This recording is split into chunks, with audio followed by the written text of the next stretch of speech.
هذا الكتاب يدور حول فكرة مفادها أن بني إسرائيل استوطنوا قديما في جزيرة العرب، ليبرهن أنه من حق اليهود العودة إلى مكة أرض الميعاد.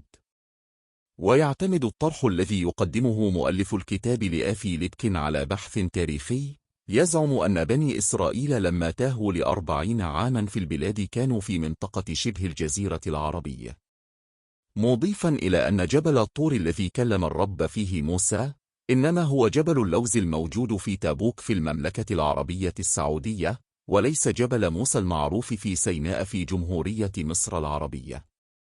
والكتاب يمثل تطورا لافتا في الأحلام الصهيونية، والتي تراودهم بالاستحواذ على أرض الميعاد التي تحدثت عنها نصوص التوراة. ويسميها الصهاينة مملكة إسرائيل الكبرى أو مملكة داوود، وتضم بزعمهم فلسطين وأجزاء كبيرة من مصر والأردن وسوريا ولبنان والعراق والجزيرة العربية. وأرض الميعاد التي يسميها الصهاينة مملكة إسرائيل أو مملكة داوود خاض فيها المؤرخ الصهيوني الإنجيلي ليبكين، وحمل غلاف كتابة صورة المسجد النبوي الشريف يتوسطه التيفلين اليهودي، وهو مكعب أسود يشبه الكعبة المشرفة، مربوط بخيط أو حزام يضعه متدين اليهود على جباههم. هذا الكتاب يرسم حدودا جديدة للدولة اليهودية، وينطلق من مبدأ استعادة أرض بني إسرائيل الذين يعتبرون أنفسهم السكان الأصليين لجزيرة العرب. وأكد ليبكن أن الجزيرة العربية جزء من الأرض الموعودة لبني إسرائيل، مستشهدا بنصوص من التوراة تقول أن الرب سيمدد حدود أراضيكم الموعودة من لبنان إلى أرض العرب، ولكن الرب لم يقل أرض العرب، بل قال الصحراء ومن البحر الأبيض المتوسط إلى الفرات. والجدير بالذكر أن غلاف كتاب العودة إلى مكة تتضمن صورة للكعبة المشرفة وحولها إنشوطتان سوداويتان، وعلى جانبها وضع الشمعدان اليهودي، وفي وسطه التفيلين اليهودي مكان الكعبة المشرفة. ويدعي مؤلف كتاب العودة إلى مكة أن الرب لم يكلم موسى عليه السلام في جبل طور سيناء، بل تم ذلك في جبل اللوز الواقع بمحافظة تابوك.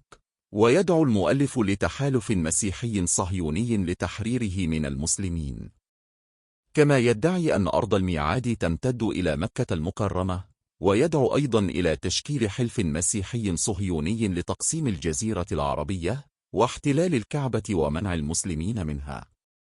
واللافت في أمر هذا الكتاب أن مؤلفه لا يكتفي في مقابلاته الصحفية بزعمه أن جبل الطور هو جبل اللوز الموجود في محافظة تابوك على الأراضي السعودية، بل أن فيه الكهف الذي استقر فيه إلياس، ويجب أن يتحد اليهود والنصارى لتحريره من المسلمين.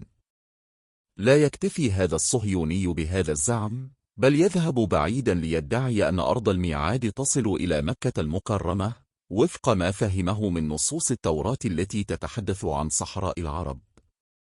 وأشار ليبكن إلى أن أطماع إيران مرتبطة بوقوع مكة في منطقة قريبة جدا من الساحل، ومن يتمكن من السيطرة على مكة سيمتلك زمام الحرب بين الشيعة والسنة، مستدركا أن الأيام القادمة ستشهد مواجهة حاسمة، معربا عن اعتقاده بأن الحوثيين والإيرانيين سيقومون باحتلال السعودية من الجنوب والغرب. وأردف ليبكن أن السعودية ستطلب العون من مصر وربما من إسرائيل، ولكن داعش ستأتيهم من الشمال أيضا. ويستطرد المؤلف بقوله أن حرب السنة والشيعة المستمرة منذ 1400 سنة ستنتهي عندما يسيطر أحد الطرفين على مكة. وبذلك يدعو ليبكن المسيحيين واليهود للتوحد من أجل استعادة مكة التي تعد أرضا مقدسة للديانتين معا. دأب الكاتب ليبكن على الظهور في كثير من الفضائيات الدينية التابعة للمسيحية الصهيونية في أمريكا، داعيا إلى تشكيل حلف مسيحي صهيوني لتقسيم الجزيرة العربية واحتلال الكعبة. وكذلك يوصي بالاستفادة من الحركة الحوثية التي تستهدف الأراضي السعودية وتضع عينها على مكة والمدينة، وإلى توظيف العقائد الشيعية التي تغري أتباعها بضرورة استعادة مكة والمدينة من أهل السنة. يعترف ليبكن علانية بنية إسرائيل احتلال مكة المكرمة، ويؤكد أن الصهيونية ما تزال قائمة على الأساطير التي وضعها حاخامات السبي البابلي، ويعرب عن أمله بأن يصل الربيع العربي إلى السعودية كي تطلب النجدة من أمريكا وإسرائيل، وبالتالي يصبح احتلال مكة المكرمة تحصيل حاصل. ويعتبر ليبكن أن التحركات المعارضة داخل السعودية تعد من الأمور التي على إسرائيل استغلالها في سبيل تحقيق هدفها، ويوضح كلامه في أكثر من مقابلة. ويؤكد أن الربيع العربي لا بد أن يصل إلى السعودية، التي ستطلب الحماية من الولايات المتحدة وإسرائيل، ما يقدم لليهود فرصة للسيطرة على مكة، في حين يظهر الكيان بصورة البطل الذي أنقذ آل سعود. وفي سياق طرحه، يدعو ليبكن المسيحيين واليهود للتوحد من أجل استعادة مكة، على اعتبارها أرضا مقدسة للديانتين معا، مستشهدا بأقوال من الإنجيل والتوراة، وزاعما أن العهد الجديد حدد مكان جبل سيناء في جزيرة العرب.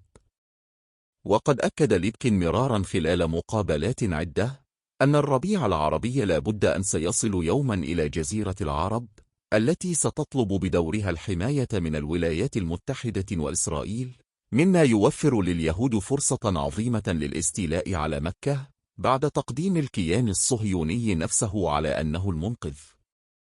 واختتم ليبكن كتابه داعيا إلى اتحاد المسيحيين واليهود لاحتلال جزيرة العرب والاستيلاء على مكة، موظفا نصوص التوراة، وزاعما أن نهاية مجد الإسلام باتت قريبة جدا.